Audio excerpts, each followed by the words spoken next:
At this conference in Brussels, US Congressman Jim Sensenbrenner defended his country's spying activities revealed by former National Security Agency contractor turned whistleblower Edward Snowden. Sensenbrenner faced hostile questions from conference delegates after he suggested that US intelligence agencies had to engage in mass surveillance in order to defeat terrorism. In listening to the congressman today talk, he spoke a lot about terrorism, and that's my concern. I think America uses the terrorism concept a lot to promote its surveillance agenda, and that's the concern, because I think the actual figures of persons who are afflicted by terrorism is actually quite small.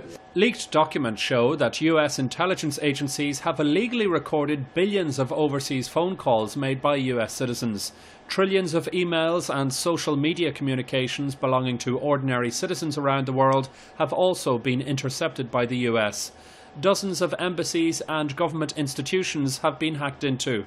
Experts say that politicians in the US and the EU need to be given greater powers to control the activities of intelligence agencies. It is absolutely central to explore ways in which trust could be re-established across Atlantic.